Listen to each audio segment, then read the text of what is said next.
نگاہ عاشق کی دیکھ لیتی ہے پردائے میم کو اٹھا کر، نگاہ عاشق کی دیکھ لیتی ہے پردائے میم کو اٹھا کر، وہ بزم طیبہ میں آ کے بیٹھے، وہ بزم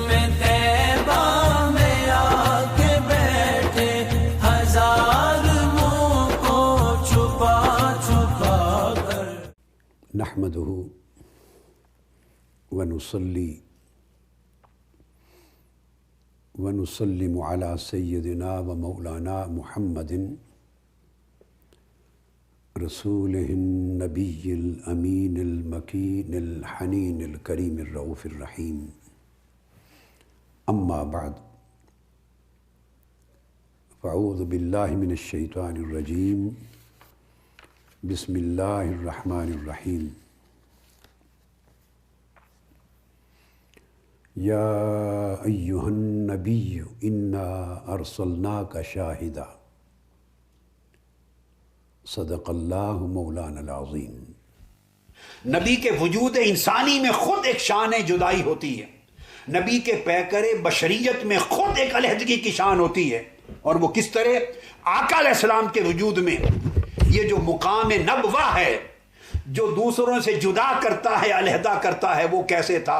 تو آپ کے پیکر بشریت میں یہ شان جدائی تھی کہ پیکر بشری تھا مگر سایہ نہ تھا. تو بشری پیکر ہو کر بشریت کے وصف سے علیحدہ ہو گیا کہ ہر بشری اور انسانی وجود کا سایہ ہوتا ہے، سائے کے بغیر کوئی وجود نہیں ہے. تو پیکر بشری ہو مگر سایہ نہ ہو، تو بشری پیکر رکھ کر بشریت سے جدا ہو گیا. تو بشری وجود تھا، پسینہ آتا تھا مگر پسینے میں بدبو نہ تھی، خوشبو تھی. تو اپنے وجود میں پیکر بشری میں جدا ہو گئے دوسرے بشروں سے. پیکر بشری تھا، جسم رکھتے تھے، انسانی جسم تھا مگر مکھی نہ بیٹھتی تھی. انسانی جسم تھا، جسم کی ضرورتیں ہوتی ہیں مگر مسلسل فاقوں سے ساری زندگی جسمانی کمزوری کبھی نہ ہوتی. اس جسمانی وجود کی آنکھیں تھیں، آنکھیں صرف آگے کو دیکھتی ہیں، مگر اس بشری وجود کی آنکھیں آقا علیہ السلام کی جس طرح آگے دیکھتی تھیں اسی طرح پیچھے بھی دیکھتی تھی. ہماری آنکھیں روشنی میں دیکھتی ہیں، اندھیرے میں نہیں دیکھتی.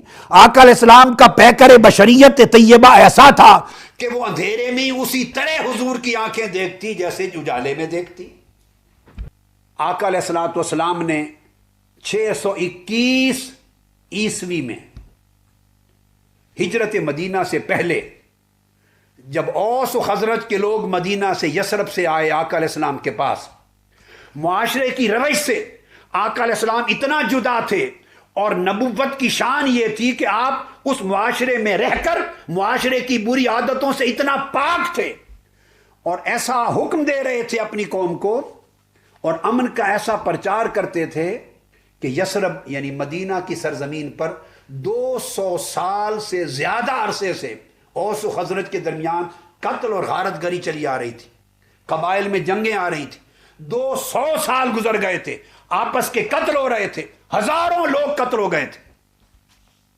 بالآخر وہ قومیں تنگ آ گئی، وہ قبائل، وہ نسلیں قتل سے، مگر ان میں کوئی مصالحت کرانے والا نہ تھا، دشمنی کو امن میں بدلنے والا نہ تھا، انہیں امن اور دوستی کا سبب دینے والا نہ تھا جس پر اعتماد کر سکیں. وہ یثرب میں تھے، انہوں نے 250-300 میل دور یثرب کے علاقے میں رہتے ہوئے محمد مصطفیٰ کی شان امن کو سنا. آپ کے کردار کی خبر ان تک پہنچی کہ انہوں نے فساد ختم کر کے امن کی تعلیم دی ہے، یہ سراپا امن ہے، یہ امن کا پرچار کرتے ہیں، امن کی دعوت دیتے ہیں، امن کی روش بتاتے ہیں. آقا علیہ السلام کے اس کردار کی خوشبو سونگ کر، خبر سن کر اوس اور خزرج کے قبائل آقا علیہ السلام کو دعوت دینے آئے تھے عقبہ میں، اور دعوت دی تھی کہ آپ آئیے تاکہ آپ کے آنے سے 200 سال کی دشمنیاں ہماری ختم ہو جائیں اور قتل و غارت گری ہماری امن میں بدل جائے. تو مدینے کی دعوت دینا بھی آقا علیہ السلام کے پیغامبر امن ہونے کی بنیاد پر دی گئی تھی. تو آقا علیہ السلام نے ان سے پہلی بیعت لی، ہاتھ میں ہاتھ رکھ کر جب پہلی بیعت لی، عبادہ بن صامت روایت کرتے ہیں، صحیح مسلم میں ہے، فرماتے ہیں ہم نے جب آقا علیہ السلام سے بیعت کی، فرمایا پہلی بیعت اللہ سے شرک نہیں کرنا۔ اب سنتے آئیے کہ روش کیا تھی، طریق کیا تھا، راستہ کیا تھا جو تاجدار کائنات نے اس معاشرے میں لوگوں کو دکھایا، بتایا اور اس پر چلایا جس معاشرے میں ان ویلیوز کا کوئی تصور بھی نہیں کر سکتا تھا۔ وہ معاشرہ پہلے سے ان ویلیوز کو پریکٹس نہیں کرتا تھا، کوئی انسٹیٹیوشن بھی نہیں تھا جو ان کی ترویج کرتا ہو، تعلیم دیتا ہو۔ اس معاشرے کے اندر پیدا ہوئے، اٹھے اور ایک نئی ویلیوز کی کائنات آباد کر دی، دنیا کو نئے افق پر لے گئے، انسانیت کو نیا مقام عطا کر دیا۔ فرمایا تم شرک نہیں کر سکتے، تم چوری نہیں کر سکتے، تم بدکاری نہیں کر سکتے، تم بچوں کو قتل نہیں کر سکتے، ایک دوسرے کو قتل نہیں کر سکتے، خون نہیں بہا سکتے، ایک دوسرے پر جھوٹی تہمت نہیں لگا سکتے، اور صرف نیکی کا کام کر سکتے ہو اور برائی نہیں کر سکتے۔ اور آگے چل کے فرمایا پھر تمہیں صدقہ اور خیرات دینا ہے، جب پہنچے خواہ ایک کھجور کا صدقہ بھی دو تو دوزخ کی آگ سے بچ جاؤ گے۔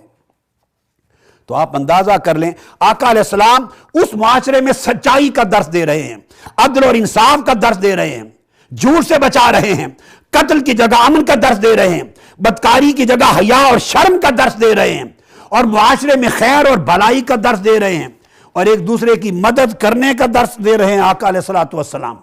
کہ حضرت ابو شریح روایت کرتے ہیں حدیث پاک میں کہ کیا راستہ دکھایا، عرض کیا یا رسول اللہ اخبرنی بشیء یوجب لی الجنہ، پوچھتے ہیں آقا مجھے ایسا عمل بتائیں، ایسا راستہ بتائیں، ایسا طریقہ زندگی بتائیں جسے اپناؤں تو مجھے جنت مل جائے، جنت واجب ہو جائے۔ قال طیب الکلام و بذل السلام و اطعام الطعام، میرے آقا نے 3 چیزیں فرمائیں۔ فرمایا ابو شریح اگر جنت کی ضمانت چاہتے ہو تو 3 چیزوں کو اپنا لو، جس سے گفتگو کرو مسکرا کے کیا کرو، نرم گفت کرو، تمہاری گفتگو میں نرمی ہو، مٹھاس ہو، پیار ہو، طیب الکلام و بذل السلام، دشمنی عداوت کو مٹاؤ اور ہر طرف امن اور سلامتی کو پھیلاؤ، جنت مل جائے گی۔ وَإِطْعَامُ الطَّعَامِ، جو لوگ بھوکے ہیں، جنہیں حقوق نہیں مل رہے، ہنگری ہیں، ان لوگوں کو کھانا کھلاؤ، اپنے وسائل خرچ کرو، غربت کو دور کرو، اپنے وسائل لوگوں کی غربت مٹانے پر خرچ کرو، کھانا کھلاؤ، تمہیں جنت مل جائے گی۔ حضرت ابو ذر رضی اللہ تعالیٰ عنہ روایت کرتے ہیں، ترمذی کی حدیث، آقا علیہ السلام نے فرمایا تبسمک فی وجہ اخیک لک صدقۃ، اپنے بھائی کو ملتے ہوئے چہرے کی مسکراہٹ مسکرا کے ملنا یہ صدقہ ہے۔ آقا نے فرمایا مسکرا کے ملنا صدقہ ہے۔ وَإِرْشَادُكَ الرَّجُلَ فِي أَرْضِ الدَّلَالِ لَكَ صَدَقَةٌ، اور بھولے بھٹکے آدمی کو پکڑ کے راستہ دکھانا صدقہ اور خیرات تصور ہوگا، جنت میں لے جائے گا۔ وَبَصَرُكَ لِلرَّجُلِ الرَّدِيءِ الْبَصَرِ لَكَ صَدَقَةٌ، اندھے آدمی کو پکڑ کے اس کو راستہ دکھانا، وہ دیکھ نہیں سکتا، اس کی ہیلپ کرنا پکڑ کر، یہ تمہیں جنت میں لے جائے گا، صدقہ ہے۔ وَإِمَاتَتُكَ الْحَجَرَ وَالشَّوْكَةَ وَالْعَزْمَ عَنِ الطَّرِيقِ لَكَ صَدَقَةٌ، اور انوائرمنٹل ہیلتھ، ماحولیاتی صحت کو قائم کرنا، رستے میں پتھر پڑا ہوا نظر آئے، کانٹا نظر آئے، ہڈی نظر آئے، اسے ہٹا کے رستے کو صاف کر دینا، یہ صدقہ ہے، تمہیں جنت میں لے جائے گا۔ آقا علیہ السلام ایک روز احد پہاڑ پر کھڑے ہوئے، وَمَعَهُ ابو بکر وعمر وعثمان، اور آپ کے ساتھ حضرت ابو بکر بھی تھے، حضرت عمر بھی تھے، حضرت عثمان بھی تھے۔ اور حضرت ابو ہریرہ کی روایت، کان علی جبل حراء، مکہ معظمہ میں حراء کے پہاڑ پر کھڑے ہوئے، اور اس پر آقا علیہ السلام کے ساتھ حضرت ابو بکر بھی تھے، حضرت عمر بھی تھے، حضرت عثمان بھی تھے، حضرت علی بھی تھے، حضرت طلحہ بھی تھے، حضرت زبیر بھی تھے، سعد بن ابی وقاص بھی تھے۔ یہ سارے صحابہ آقا علیہ السلام کے ساتھ کھڑے تھے۔ صحیح مسلم، مسند احمد، ابو داؤد، نسائی، تمام کتب میں حدیثیں۔ فتحرک، پہاڑ میں زلزلہ آ گیا، متحرک ہوا، وجد میں آ گیا پہاڑ کے، آج آقا کے نالین میرے اوپر ہیں، میرے آقا مجھ پہ کھڑے ہیں، حضور کے یار حضور کے ساتھ کھڑے ہیں، تو پہاڑ ہل گیا۔ فراجف بہم وفی روایت فتحرک، تو وہ پہاڑ میں حرکت ہوئی، تو آقا علیہ السلام نے اگلے لفظ سنیے، فَضَرَبَهُ بِرِجْلِهِ۔ اب آقا علیہ السلام نے دعا نہیں کی کہ باری تعالیٰ یہ پہاڑ میں زلزلہ آ گیا ہے، ہل رہا ہے، اس کو تھما دے، نہیں، دعا نہیں کی۔ فَضَرَبَهُ بِرِجْلِهِ، اپنا قدم مبارک مارا پہاڑ پر، قدم مارا اور کہا اسکن ہیرا، اے پہاڑ تھم جا، حکم دیا، تھم جا، رک جا۔ فما علیک الا نبی او صدیق او شہید، تمہارے اوپر صرف ایک اللہ کا نبی کھڑا ہے اور ایک صدیق یعنی ابو بکر کھڑا ہے، اور باقی جتنے کھڑے ہیں وہ سب شہید ہیں۔ اب عبداللہ ابن عباس کی روایت کو بھی ساتھ ملا لیتا ہوں، فرمایا نبی اور صدیق کے علاوہ جتنے کھڑے ہیں سب شہید ہیں۔ ایک تو آقا نے قدم مارا، پہاڑ وہیں رک گیا، تو پتہ چلا اب یہاں کفار موجود نہیں تھے کہ اسے معجزہ کوئی کہے۔ معجزہ ہوتا ہے کفار کو نبوت کی صداقت دکھانے کی دلیل کے طور پہ ظاہر کرنا، کفار کے مطالبے پر وہ کہیں کہ اگر آپ سچے نبی ہیں تو یہ کر کے دکھا دیں، اگر آپ اللہ کے سچے رسول ہیں تو یہ کر کے دکھا دیں۔ خرق عادت، خلاف عادت کام کفار مطالبہ کرتے ہیں، اور نبی اپنی نبوت کی صداقت کی دلیل کے طور پہ انہیں دکھاتا ہے۔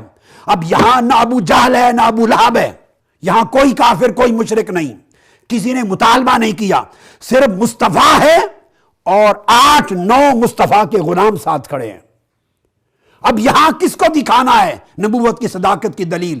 ارے پہاڑ میں زلزلہ ہوا اور پہاڑ پہ قدم مارا کا رک جا، رک گیا پہاڑ، تو گویا کل کائنات کے پہاڑ بھی میرے مصطفیٰ کے ڈالین کے تابع ہیں۔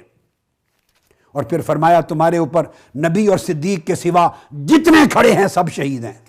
اب یہاں اگلی بات دیکھیے، میں نے ایک لفظ بولا تھا کہ نبی اس کو کہتے ہیں جس کو اللہ غیب کی خبریں عطا کرے، نابا سے غیب کی خبریں۔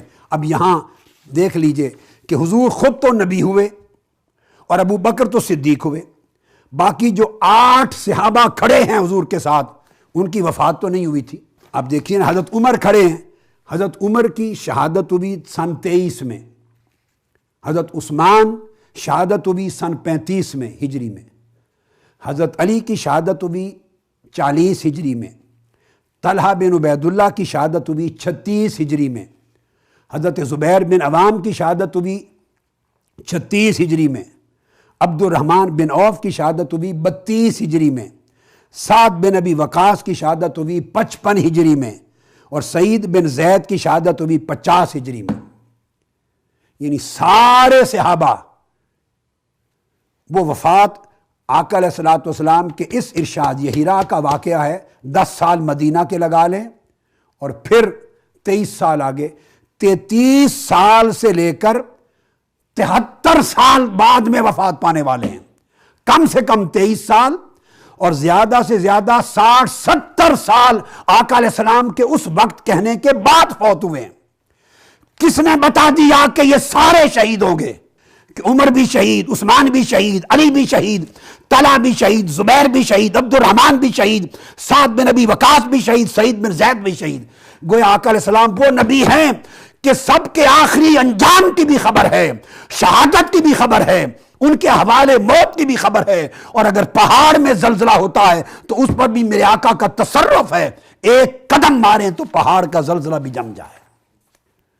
بے شمار واقعات ایسے آئے، مغازی الواقدی میں ہے اور سیرت ابن ہشام میں ہے کہ یوم بدر، جب بدر کی جنگ تھی، اس دوران حضرت عکاشہ بن محصن حضور کے صحابی ہیں، ان کی تلوار ٹوٹ گئی۔ حضرت عکاشہ بن محصن کی تلوار ٹوٹ گئی، یاد رکھیں۔ وہ آقا علیہ السلام کے پاس آئے، عرض کیا یا رسول اللہ میں بڑا جنگجو ہوں، میری تلوار ٹوٹ گئی، اب میں کیا کروں؟ آقا علیہ السلام کے ہاتھ میں نیچے دیکھا تو ایک درخت کی جڑ پڑی تھی، ایک درخت کی چھوٹی سی لکڑی، جڑ، روٹ، خشک سوکھی ہوئی جڑ پڑی تھی، اسے اٹھا کر آقا علیہ السلام نے عکاشہ بن محصن کو دے دی، فرمایا لو اس سے لڑو۔ حدیث کے لفظ ہیں فَإِذَا هُوَ سَيْفٌ أَبْيَضُ طَوِيلٌ، وہ درخت کی جو جڑ تھی، آقا نے جو ہی عکاشہ کو پکڑائی، اسی لمحے وہ سفید رنگ کی شاندار سٹیل کی تلوار بن گئی، درخت کی جڑ کو تلوار میں بدل دیا۔ آپ نے قتال کیا، جہاد کیا، کئی جہاد کی عمر پر، فلم یزال عندہ حتی ہلاکا، ان کی وفات تک وہ تلوار ان کے گھر میں رہی۔ یہ نہیں کہ صرف غزوہ بدر میں وہ تلوار بنی اور جنگ ختم ہونے کے بعد پھر لکڑی میں بدل گئی، نہیں، اس کی ماہیت کو بدل دیا، اس لکڑی کی خلقت کو بدل دیا۔ اب خلقت کو بدل دینا اور لکڑی کو سال کے لیے دائمن سٹیل کی تلوار میں بدل دینا، یہ شان تخلیق و تکوین ہے۔ آقا علیہ السلام کو اتنی بلندی کی، لکڑیوں کو چاہیں تو تلواریں بنا دیں، اور ایک لمحے کے لیے نہیں ہے، پوری عمر کے لیے اس کی ماہیت کو بدل دیں۔ اب معروف حدیث ہے، صحیح بخاری، مسلم، مسند احمد، ترمذی، نسائی، کل سیاستہ میں جابر بن عبداللہ کی وہ استن حنانہ کی حدیث، جس کے ساتھ ٹیک لگا کر آقا علیہ السلام، اب میں اس سے ایک سٹیپ آگے جا رہا ہوں، یہ تصرف تھا دنیا میں، یہ سنیے، یہاں تک تصرف تھا دنیا کے درختوں پر اور پہاڑوں پر، اب جنت کی طرف جا رہا ہوں، جنت کی طرف۔ استن حنان، اس لیے میں ایک خاص بات کہہ رہا ہوں، حدیث آپ نے سن رکھی ہے، ٹیک لگا کے پڑھتے تھے، آقا خطاب فرماتے، منبر بن گیا تو چھوڑ دیا، تو وہ جو استن حنانہ تھا، خشک تنا تھا کھجور کا، وہ دھاڑے مار کے رونے لگا جس طرح بچہ ماں کے لیے چیختا ہے، اتنا زور سے بلخ بلخ کے چیخنے لگا کہ آقا علیہ السلام نیچے اترے اور آقا علیہ السلام نے اس کو اپنے سینے سے لگا لی، حتی اخذہا فدمہا الیہ فجعلت تئن انین الصبی الذی سکت حتی استقرت، سینے سے لگایا، اس خشک تنے کو پیار کیا، اور وہ جس طرح ماں بچے کو سینے سے لگائے اور وہ سسکیاں لے لے کے چپ کر جائے، کھجور کا خشک درخت حضور کے سینے سے لگ کے سسکیاں لے کے چپ کر گیا۔ اب جو توجہ طلب بات ہے وہ یہ کہ مردہ درخت تھا، حضور کے جسم پاک سے مس ہوتا رہا، اس مردہ درخت میں زندگی آ گئی، اس مردہ درخت میں شعور آ گیا، اس کو پتہ چل گیا کہ آج حضور مجھ سے جدا ہو گئے اور منبر پہ کھڑے ہیں، اس میں جان بھی آ گئی، زندگی بھی آ گئی، اس کی آنکھیں بھی آ گئیں، اس کے اندر احساس بھی آ گیا کہ حضور مجھ سے جدا ہو گئے، رونا بھی آ گیا، اور جب حضور نے سینے سے لگایا سسکیاں لینا بھی آ گیا، چپ کرنا بھی آ گیا، یہ سارے حواس عطا کر دیے، یہ سارے شعور عطا کر دیے صرف جسم مصطفیٰ کے مس نے۔ مگر اگلی بات جو کہنا چاہتا ہوں حدیث میں، اس کو امام احمد بن حنبل نے روایت کیا اور امام دارمی نے بھی، حضرت طفیل بن ابی بن کعب بن ابی ہے اس روایت سے، جب آقا علیہ السلام اترے اس کو سینے سے لگایا اور چپ کرا دیا، اور چپ کر کے فقال لہ النبی اسکن، پیار کا ہاتھ رکھا، سینے سے لگایا اور کھجور کے تنے کو کہا چپ کر جاؤ، سکون کرو، اور آگے اگلے کلمات سنیے۔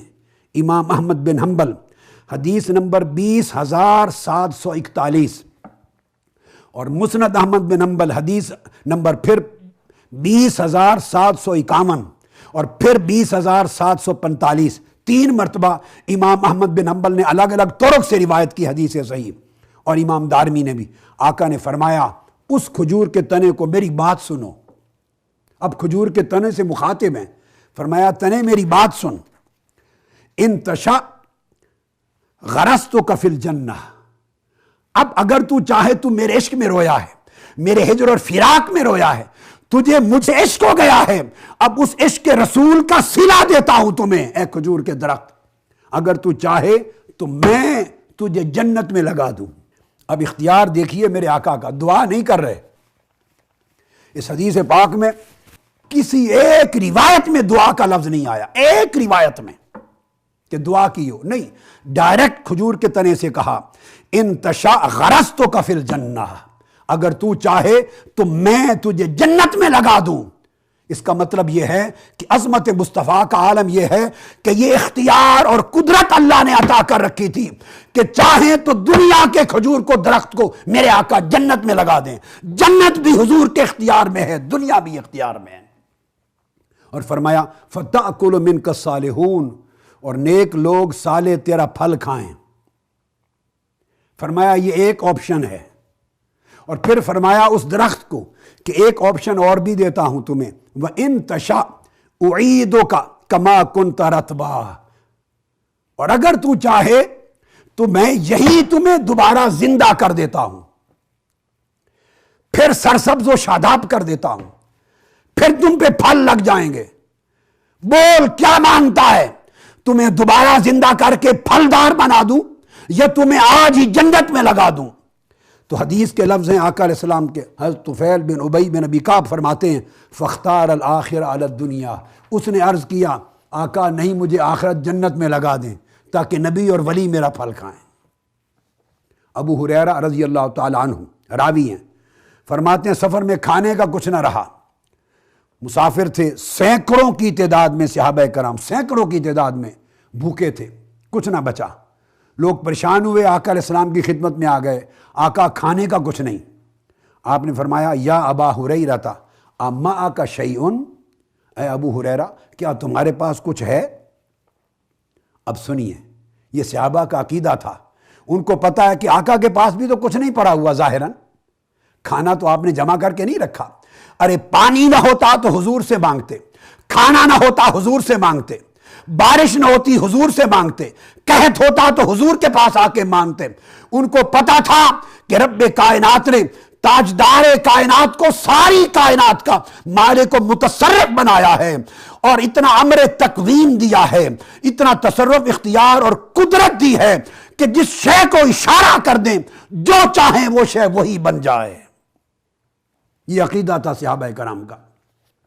آقا علیہ السلام نے بلایا ابو ہریرہ تمہارے پاس کچھ ہے؟ لے آؤ میرے پاس۔ عرض کیا یا رسول اللہ میرے پاس چھوٹا سا ایک تھیلا ہے، تھیلا، اس میں کچھ کھجوریں ہیں۔ آقا نے فرمایا لے آؤ وہ تھیلا۔ وہ فرماتے ہیں کہ فاخرجت منہ تمرا فاتیتہ، میں اس تھیلے کی کھجوریں لے کے آقا علیہ السلام کی بارگاہ میں آ گیا۔ 21 کھجوریں نکلی، 21 کھجوریں آقا علیہ السلام نے دسترخوان پہ رکھ دی، فرمایا سارے لشکر کو بلاؤ، 10 آدمیوں کے گروہ بنا کے بلاتے جاؤ۔ 10 آدمی آتے گئے، کل 21 کھجوریں تھیں اور پیٹ بھر کے کھاتے گئے۔ 10 کا گروہ آ کے چلا گیا، پھر فرمایا اگلے 10 بلا لو، فرمایا اگلے 10 بلا لو، 10 کر کے سینکڑوں صحابہ کرام کو ان 21 کھجوروں میں سے کھلا دیا۔ اب سوال یہ ہے وہ بڑھتی ہوئی نظر تو نہیں آ رہی کسی کو؟ ایسا نہیں ہوا، سنیے کہ 21 تھی، دیکھتے دیکھتے 25 ہو گئی ہوں، 30 ہو گئی ہوں، 40 ہو گئی ہوں، 50 بن جائیں، 100 بن جائیں، بڑھ نہیں رہی ہیں، وہ 21 کی 21 ہی پڑی ہیں، اور سینکڑوں صحابہ کرام کا لشکر کھا گیا ہے۔ وہ کیا کھا رہا ہے؟ وہ کھجوریں کہاں سے پیدا ہو رہی ہیں؟ یہ تخلیق الطعام ہے، کھانا حضور تخلیق فرما رہے ہیں۔ جب سارے صحابہ اور لشکریوں نے کھا لیا اور پھر مجھے بلایا کہ ابو ہریرہ گنو، میں نے گنا تو 21 کی 21 کھجوریں پوری تھیں۔ حضرت ابو ہریرہ کی 21 کھجوریں وہیں کی وہیں رہیں، اور سینکڑوں صحابہ کو پیٹ بھر کے میرے آقا نے کھجوریں کھلا دی۔ آگے سنیے، پھر آقا علیہ السلام نے فرمایا ابو ہریرہ ان کھجوروں کو اپنے تھیلے میں ڈال لو، اپنے پاس محفوظ کر لو، جب زندگی بھر ضرورت پڑے ہاتھ ڈال کے نکال کے کھاتے رہنا، تقسیم کرتے رہنا، مہمانوں کو کھلاتے رہنا، پڑوسیوں کو کھلاتے رہنا، محلے داروں کو کھلاتے رہنا، خود کھاتے رہنا، کھول کے کبھی نہ دیکھنا تھیلے کو، جتنی ضرورت پڑے نکالتے رہنا۔ حضرت ابو ہریرہ فرماتے ہیں رضی اللہ تعالیٰ عنہ، وہ 21 کھجوریں جو نکالی تھی وہ ساری 21 کی 21 میں نے تھیلے میں واپس ڈال دی، اور میں پھر ان کو کھاتا رہا۔ کہتے ہیں آقا علیہ السلام کی حیات طیبہ میں کھاتا رہا اور کھلاتا رہا۔ پھر حضرت ابوبکر صدیق کے 2.5 سال گزر گئے خلافت کے، کھاتا رہا کھلاتا رہا۔ سیدنا فاروق اعظم کے 10 سال گزر گئے، اسی تھیلے میں سے کھجوریں نکال کے کھاتا رہا، خاندان کو کھلاتا رہا۔ پھر حضرت عثمان کے 12 سال گزر گئے خلافت کے، میں کھجوریں کھاتا رہا کھلاتا رہا۔ گویا فرماتے ہیں 25 سال تک اس چھوٹے سے تھیلے سے، اور فرماتے ہیں تھیلا بھی میں نے اپنی پنڈلی کے ساتھ باندھ کے رکھا ہوا تھا، اتنا چھوٹا سا تھیلا تھا 21 کھجوروں کا پنڈلی کے ساتھ۔ 25 سال تک کھجوریں کھاتا رہا، تقسیم کرتا رہا، اور فرماتے ہیں 200 وسق کھجوریں ہم نے خود کھائیں، 50 وسق کھجوریں صدقہ اور خیرات کی۔ 200 وسق اور 50، 250 وسق۔ حضرت عثمان کی شہادت کے دن وہ تھیلا مجھ سے گم ہو گیا، افراتفری میں گم ہو گیا۔